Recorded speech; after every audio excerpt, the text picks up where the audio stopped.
हाँ, वैसे तन्ना इतना भी नहीं बेरा दुनिया का ताऊ, इतना तू दिखावा करया करे। अब मैंने क्या कह दिया? अरे तू कुछ कहे, इससे पहले तेरी खांसी कह देवे है। अक 2 हफ्ते तक ज्यादा खांसी, बलगम में खून आना, लगातार बुखार आना, भूख और वजन का कम होना, ये टीबी के लक्षण है। अच्छा, अब क्या करूं भाई? अपने नजदीकी सरकारी स्वास्थ्य केंद्र पर जाके अपनी टीबी की मुफ्त जांच करवा ले। और यदि टीबी आता है तो हर रोज टीबी की मुफ्त दवाई खाना, साथ ही साथ हर महीने 1000 रुपए पोषक आहार के लिए उपचार के दौरान सीधे अपने बैंक खाते में पाना। इस मदद के लिए बस टीबी के मरीज को अपना आधार नंबर और बैंक खाता सरकारी स्वास्थ्य केंद्र पर लिंक करवाना होता है। ये तूने बढ़िया बात बता दी भाई। एक बात और सुनता हूँ, इतनी जल्दी ना करे। ये सरकारी सुविधाएं प्राइवेट डॉक्टर्स के पास इलाज करवा रहे टीबी के मरीजों के लिए भी मुफ्त उपलब्ध हैं। और अधिक जानकारी के लिए टोल फ्री नंबर 1800-11-6666 डायल कर लिए। आइए मिलकर टीबी को हराएं। टीबी हारेगा, देश जीतेगा। राष्ट्रीय स्वास्थ्य मिशन, स्वास्थ्य विभाग हरियाणा द्वारा जनहित में जारी। नमस्कार, ये आकाशवाणी चंडीगढ़ है। वापरतिका से प्रादेशिक समाचार सुनिए। पहले इस बुलेटिन के मुख्य समाचार। हरियाणा के मुख्यमंत्री नायब सिंह ने आज हिसार के महाराजा अग्रसेन मेडिकल कॉलेज अग्रोहा में बने खेल परिसर और कन्या छात्रावास का उद्घाटन किया। मुख्यमंत्री ने कहा कि अग्रोहा की प्राचीन विरासत को राखीगढ़ी की तर्ज पर संरक्षित किया जाएगा। कुरुक्षेत्र में आज ब्रह्म सरोवर के पुरुषोत्तमपुरा बाग से गीता रन के आयोजन के साथ अंतर्राष्ट्रीय गीता महोत्सव का आगाज हुआ। हरियाणा के राज्यपाल बंडारू दत्तात्रेय ने गीता महोत्सव के पहले दिन सरस एवं शिल्प मेले का उद्घाटन किया। और हरियाणा के पुलिस महानिदेशक शत्रुजीत कपूर ने रेवाड़ी जिले में गत दिनों हुई लूटपाट की घटना का कड़ा संज्ञान लेते हुए लापरवाही बरतने वाले 4 थाना प्रभारियों को निलंबित किया। अब समाचार विस्तार से। हरियाणा के मुख्यमंत्री नायब सिंह ने आज हिसार के महाराजा अग्रसेन मेडिकल कॉलेज अग्रोहा में बने खेल परिसर और कन्या छात्रावास का उद्घाटन किया। इस अवसर पर मुख्यमंत्री ने महाराजा अग्रसेन को नमन करते हुए कहा कि ये कॉलेज महाराजा अग्रसेन के मानव सेवा के अभियान को निरंतर जारी रखेगा। उन्होंने कहा कि मेडिकल कॉलेज हर व्यक्ति को स्वास्थ्य सेवाएं उपलब्ध कराने के सरकार के लक्ष्य को पूरा करने में महत्वपूर्ण योगदान दे रहा है। मुख्यमंत्री ने प्रधानमंत्री द्वारा शुरू की गई फिट इंडिया मुहिम का जिक्र करते हुए कहा, माननीय प्रधानमंत्री नरेंद्र मोदी जी द्वारा शुरू किए गए फिट इंडिया मूवमेंट को सफल बनाने के लिए संकल्पबद्ध है। हमारी सोच है कि ये देश स्वस्थ रहे, देश का हर नागरिक स्वस्थ रहे। और उसको लेकर के अगर हम देखेंगे कि पिछले दिनों आदरणीय प्रधानमंत्री जी ने जो हमारी प्राचीन परंपरागत योगा को जब युवाओं के अंदर जाकर के प्रस्ताव को आदरणीय प्रधानमंत्री जी ने रखा, तो फर्स्ट टाइम के अंदर 142 देशों ने उसको स्वीकृति दी। आज पूरी दुनिया योगा के साथ खड़ी है। उन्होंने कहा कि मेडिकल कॉलेज में ये 2 नई सुविधाएं विद्यार्थियों के लिए अत्यंत उपयोगी रहेंगी। मुख्यमंत्री ने संस्थान को अपने अच्छी कोर्स से 31 लाख रुपए की राशि देने की घोषणा की। श्री नायब सिंह ने कहा कि केंद्र सरकार ने अग्रोहा के पुरातात्विक स्थल की खुदाई की मंजूरी दी है।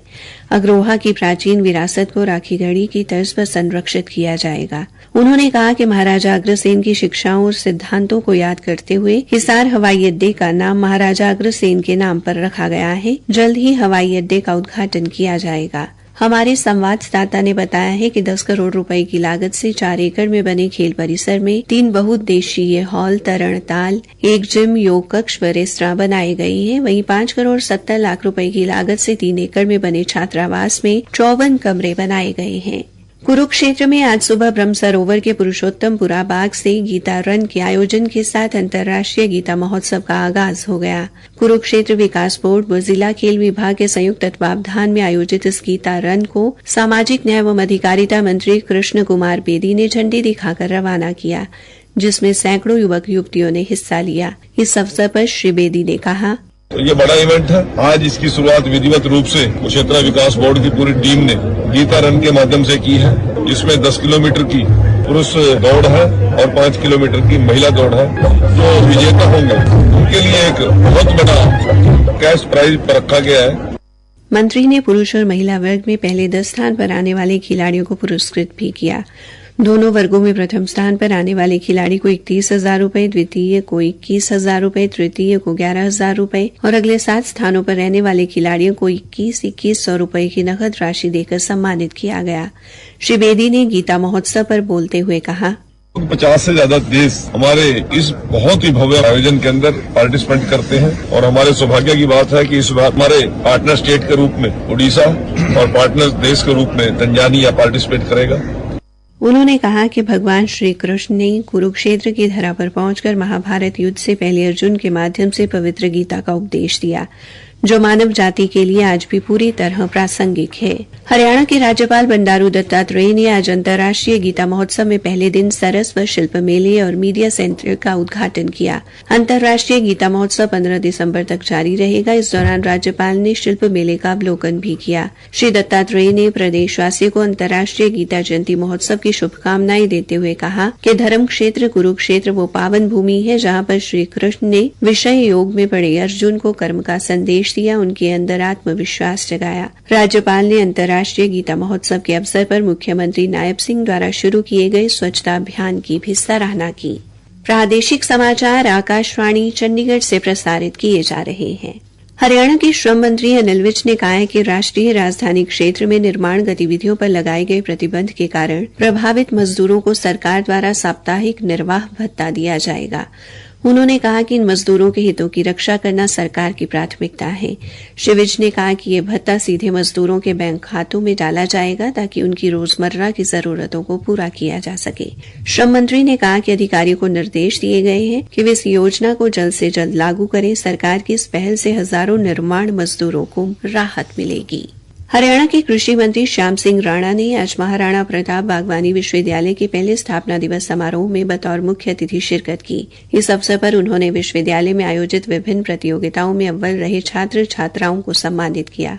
मीडिया से बातचीत में कृषि मंत्री ने कहा कि 9 दिसंबर को प्रधानमंत्री नरेंद्र मोदी पानीपत से करीब 400 करोड़ रुपए की लागत से बने विश्वविद्यालय के मुख्य परिसर का शिलान्यास करेंगे। उन्होंने कहा कि 2 वर्ष के अंदर विश्वविद्यालय का निर्माण कार्य पूरा होगा। हरियाणा के पुलिस महानिदेशक शत्रुजीत कपूर ने जिला रेवाड़ी में पिछले दिनों हुई लूटपाट की घटना का कड़ा संज्ञान लेते हुए लापरवाही बरतने वाले 4 थाना प्रभारियों को निलंबित करने के आदेश दिए हैं। उन्होंने आज वीडियो कॉन्फ्रेंसिंग के माध्यम से वरिष्ठ अधिकारियों से जिला पुलिस अधीक्षकों की बैठक ली। पुलिस महानिदेशक ने कहा कि कानून व्यवस्था से खिलवाड़ बर्दाश्त नहीं किया जाएगा और लापरवाही बरतने वाले अधिकारियों व कर्मचारियों पर सख्त से सख्त कार्रवाई की जाएगी। उन्होंने कहा कि अपराधी वारदात को अंजाम देने से पहले जिस रास्ते का इस्तेमाल आने के लिए तथा वारदात के बाद जाने के लिए करेगा, उस रूट में पड़ने वाले थाना प्रभारी तथा ड्यूटी पर तैनात कर्मचारियों की जिम्मेदारी तय की जाएगी। गोवा में चल रहा 55वां भारतीय अंतर्राष्ट्रीय फिल्म महोत्सव आज एक भव्य समारोह के साथ संपन्न हो जाएगा। इस समापन समारोह में भारतीय सिनेमा की कुछ प्रसिद्ध हस्तियां शामिल हो रही हैं। इस अवसर पर प्रतिष्ठित गोल्डन पीकॉक अवार्ड सहित कई पुरस्कार दिए जाएंगे। इन पुरस्कारों की प्रतिस्पर्धा में भारत की 3 फिल्मों सहित 15 फिल्में शामिल हैं। 9 दिन के इस महोत्सव में कई सांस्कृतिक और संगीत कार्यक्रम आयोजित किए गए। इस महोत्सव में विभिन्न भाषाओं शैलियों की लगभग 180 फिल्में दिखाई गई। केंद्र सरकार ने कहा है कि रेलवे की रेलगाड़ियों में अनारक्षित डिब्बों को समाप्त करने की कोई योजना नहीं है। रेल मंत्री अश्विनी वैष्णव ने लोकसभा में एक लिखित प्रश्न के उत्तर में कहा कि चालू वित्त वर्ष में एलएचबी कोच के साथ संचालित मेल एक्सप्रेस रेलगाड़ियों में 600 से अधिक अनारक्षित डिब्बे जोड़े गए हैं। बढ़ती मांग को देखते हुए भारतीय रेलवे की गैर वातानुकूलित सामान्य श्रेणी और शयनयान सहित 10,000 डिब्बे बनाने की योजना है। वंचितों के उत्थान के लिए जीवन पर्यंत समर्पित रहे महात्मा ज्योतिबा फूले की पुण्यतिथि पर आज भिवानी में विभिन्न स्थानों पर कार्यक्रम आयोजित किए गए। इसी कड़ी में युवा जागृति एवं जन कल्याण मिशन ट्रस्ट के सहयोग से भिवानी के एक स्कूल में आयोजित कार्यक्रम में महात्मा ज्योतिबा फूले के चित्र पर पुष्प अर्पित कर उन्हें नमन किया गया। अंत में मुख्य समाचार एक बार फिर। हरियाणा के मुख्यमंत्री नायब सिंह ने आज हिसार के महाराजा अग्रसेन मेडिकल कॉलेज अग्रोहा में बने खेल परिसर और कन्या छात्रावास का उद्घाटन किया। मुख्यमंत्री ने कहा कि अग्रोहा की प्राचीन विरासत को राखीगढ़ी की तर्ज पर संरक्षित किया जाएगा। कुरुक्षेत्र में आज ब्रह्म सरोवर के पुरुषोत्तमपुरा बाग से गीता रन के आयोजन के साथ अंतर्राष्ट्रीय गीता महोत्सव का आगाज हुआ। हरियाणा के राज्यपाल बंडारू दत्तात्रेय ने गीता महोत्सव के पहले दिन सरस एवं शिल्प मेले का उद्घाटन किया। और हरियाणा के पुलिस महानिदेशक शत्रुजीत कपूर ने रेवाड़ी जिले में गत दिनों हुई लूटपाट की घटना का कड़ा संज्ञान लेते हुए लापरवाही बरतने वाले 4 थाना प्रभारियों को निलंबित किया। इसी के साथ ये समाचार बुलेटिन समाप्त हुआ।